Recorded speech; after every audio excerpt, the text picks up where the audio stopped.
In the depths of our oceans lie memories older than history. Civilizations have risen and fallen, yet the sea remembers everything. For over 2 millennia, the legend of Atlantis has haunted the human imagination, a city of impossible grandeur, swallowed by the sea in a single day and night. But legends are rarely born from nothing. Beneath the layers of myth and allegory, there may lie a truth waiting to surface. This is not merely a tale of a vanished island, it is a mirror to humanity's lost epochs. To find Atlantis is not to find one city. It is to confront the forgotten chapters of our species.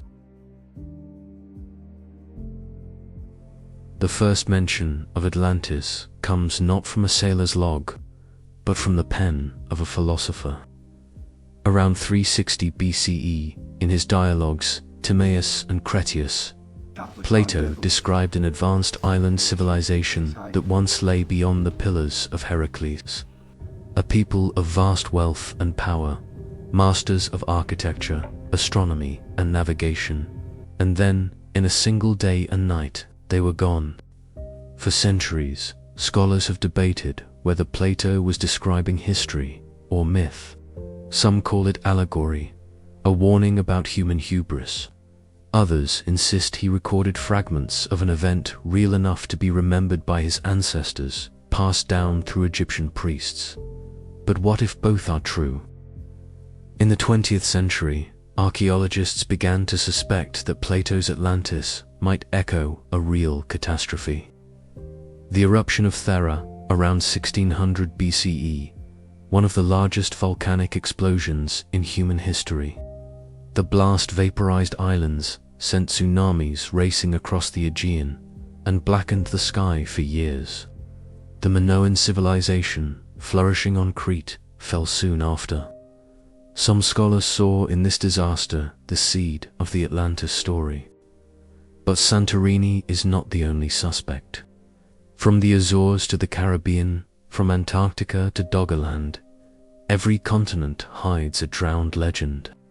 Perhaps Atlantis is a plural, not a place, but a pattern. 12,000 years ago, the end of the Ice Age raised sea levels across the globe. Vast coastal cities, if they existed, would now lie hundreds of meters underwater.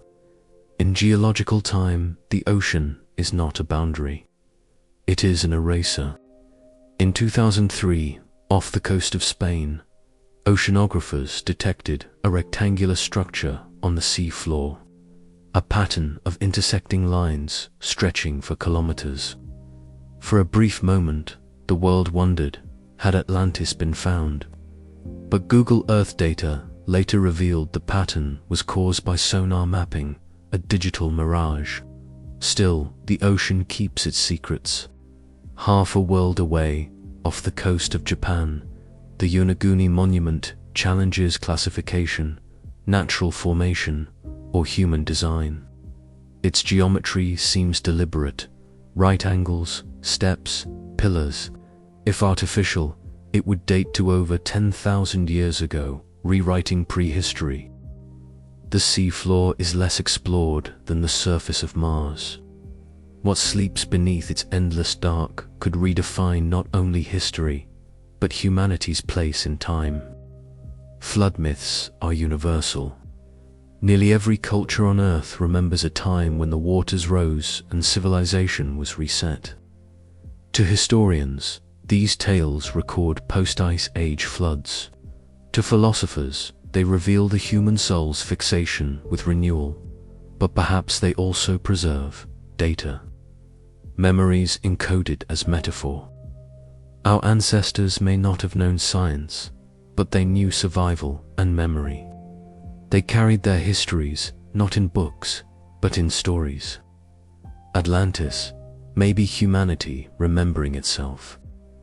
Whether Atlantis was real or symbolic, the search continues, not only in the ocean, but within us. Every age reimagines the lost world in its own image. The Victorians saw empire. The moderns see technology. Perhaps Atlantis is not a city. but a reflection. Plato's words still echo through the centuries, and there occurred violent earthquakes and floods. But maybe he was not warning of the past. Maybe he was describing our future. Every civilization leaves a signature in stone. Even when language fades, geometry remains. OFF, the Yucatan Shelf. Researchers have found structures that challenge stratigraphic timelines. Sandstone steps descending into blackness, their edges too perfect for chance. Are they natural fault lines, or architecture lost to the first great floods of prehistory? The spiral, the circle, the trident, these are not mere decorations. They are coordinates of meaning. Perhaps Atlantis is hidden not in a map of place, but in a grammar of symbols. Around 10,800 BCE, a sudden freeze, the younger Dryas reshaped the planet. Comet fragments or volcanic ash, the debate continues. What matters is the aftermath. Seas rose, climates shifted, coastlines vanished. If an advanced maritime culture had existed on those lost shores, its monuments would now sleep beneath a mile of water and silt. Technology now becomes the new archaeology. AI, trained on millions of fragments, can rebuild what time dismantled. In virtual space, temples rise again. The ghost of Atlantis flickers within the machine, a simulation of memory. We are the new Atlanteans, creators of worlds built from light, destined again to vanish into code and current. In 2024, acoustic researchers detected patterned echoes near the Mid-Atlantic Ridge, frequencies repeating every 21 seconds, natural rhythm or mechanical relic. The data remain inconclusive, yet haunting. Perhaps these are not messages, but memories of the planet itself, tectonic voices replaying the trauma of collapse. To listen to the ocean is to hear the autobiography of the world. And somewhere in its chorus, Atlantis still whispers. The search for Atlantis has never truly been about geography. It is about remembrance. Each diver, each scholar, each dreamer gazing into the sea is searching for proof that humanity has been here before, that progress and loss are twin tides. The stones may be gone, but the longing remains. That longing is Atlantis.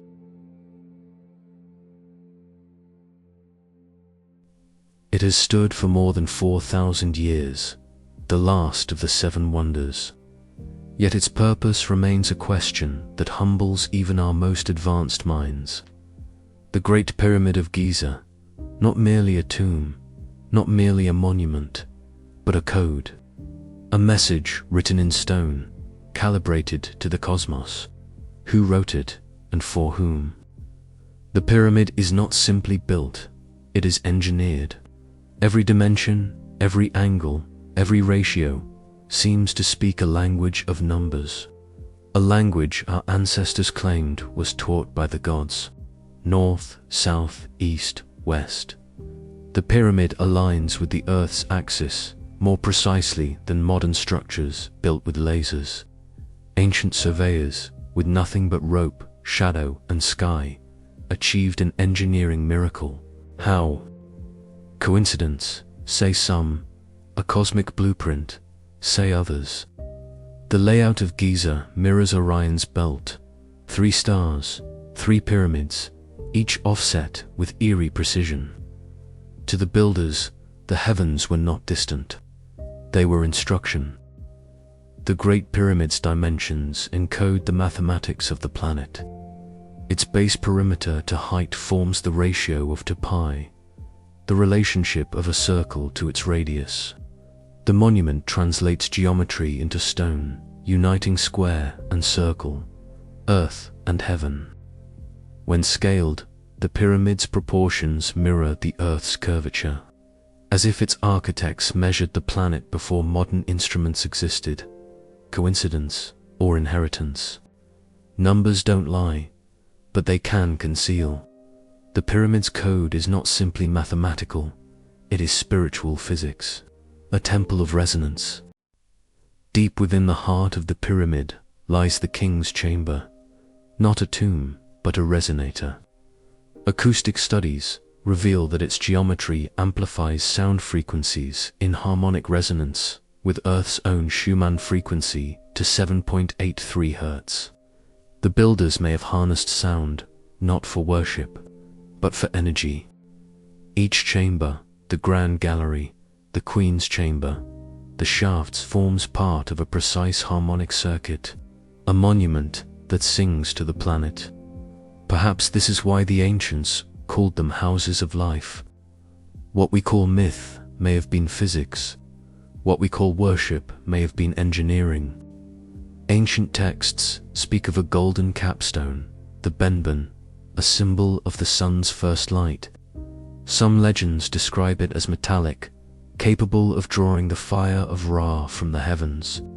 If the pyramid was once conductive, capped with gold, could it have generated or transmitted energy? Nikola Tesla once envisioned transmitting power wirelessly through resonance. The concept was not new. Perhaps the first tower stood not in Colorado, but in Giza. Each block of the Great Pyramid is alive with mineral energy. Quartz, dolomite, limestone. These materials convert pressure into electrical charge, the piezoelectric effect. The ancients didn't need wires. They had stone that could sing when struck by vibration. The pyramid, then, was not passive, it was responsive. In light, in vibration, in proportion, the Great Pyramid encodes unity, the union of heaven, earth, and the mind that dared to bridge them. Maybe that is the true code. Not power, not tomb, not mystery, but reminder that creation itself is geometry in motion. In the age when God spoke through fire and cloud, there was said to be a box that contained their voice. The Ark of the Covenant, a chest of acacia and gold, said to carry the very presence of the divine. It marched before armies, leveled walls, and thundered with unseen power. To touch it unbidden was death. To follow it in faith was victory. For millennia, it has vanished, its resting place unknown. Yet its legend still burns like lightning trapped in memory. The text describes a design precise to the cubit, wood overlaid with gold, rings for staves, and upon the lid two cherubim facing each other, wings outstretched, forming a throne of light. Between those wings, the voice of God was said to dwell. According to scripture, the design of the ark was shown to Moses after the pattern revealed on the mountain, a heavenly archetype rendered in earthly material. To the Israelites, the ark was not a symbol, it was a manifestation, the dwelling place of the unseen. Gold for purity, acacia for endurance, rings for mobility, the materials of eternity and exile. But why such exactness? Perhaps the ark was more than relic. Perhaps it was instrument. Within the Holy of Holies, only one entered once a year. When the high priest approached the ark, he carried blood, incense, and trembling. Ancient records tell of fire leaping from between the cherubim, of a voice like thunder answering from the mercy seat. To the people, this was miracle. To later ages, perhaps, technology. The ark was called Hobrit, the covenant, a pact between matter and spirit, charged with both faith and force. And when it moved, the earth itself responded. And the walls of Jericho fell flat. The ancient chroniclers attributed victory to obedience and faith. Yet some scholars see in this story the echo of resonance, the destructive power of frequency harnessed through ritual sound, trumpets, chanting, and the ark itself acting as amplifier. Myth, or memory of weaponry divine. Some say the ark rests here still, in Oxum. No outsider may see it. Yet pilgrims swear that at night the chapel hums, a sound like wind within metal, like thunder waiting for command. Whether artifact or relic, the ark remains the heartbeat of belief, the mystery that binds heaven to earth. For 2,000 years, the southern coast of Peru has kept its secret beneath a skin of dust. From the ground, there is nothing but emptiness. But from the sky, creatures, gods, and geometric truths stretch for miles. The Nazca Lines, messages too large for human eyes, perhaps written for the heavens themselves. Who carved these images, and why? The people of Nazca left no writing, only these vast symbols, visible only from the air. Were they offerings to gods of rain, celestial calendars, or echoes of a forgotten communication with the sky itself? The first mystery is not the figures, it is the straightness. Lines that run for kilometers, unwavering, cut across hills and valleys, as if drawn from the air. The builders had no vantage high enough to see their own work, yet they traced with an accuracy modern surveyors admire. Some figures seem to mirror constellations, the monkey curling where Orion's belt bends, the condor stretching toward the Milky Way. Perhaps the builders walked their prayers under the stars, creating mirrors on earth so that heaven might look back. To them, the sky was not distant, it was companion. Every drought, every flood, every birth of Venus told a story of balance between worlds. The lines became dialogue, human rhythm answering cosmic breath. The Nazca understood wind as living spirit.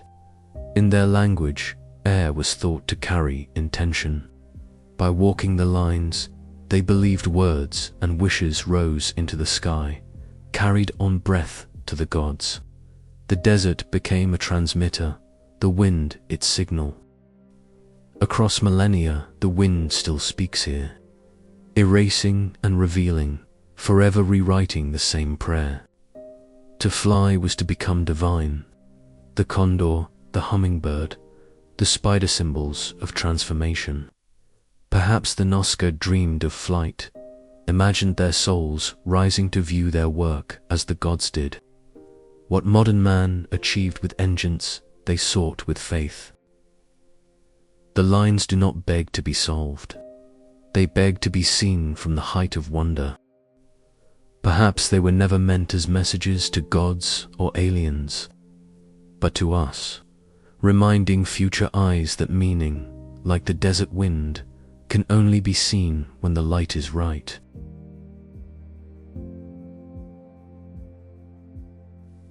Long before empires, long before the alphabet of reason, this cliffside temple claimed to speak for the gods. From here, kings sought counsel, generals sought victory, and philosophers sought truth. The Oracle of Delphi, a woman's voice that shaped the destiny of the ancient world. But who or what was truly speaking through her? In 1900, French archaeologists rediscovered these terraces. Their trenches revealed marble foundations, bronze votive offerings, and beneath the temple an unexpected fault line.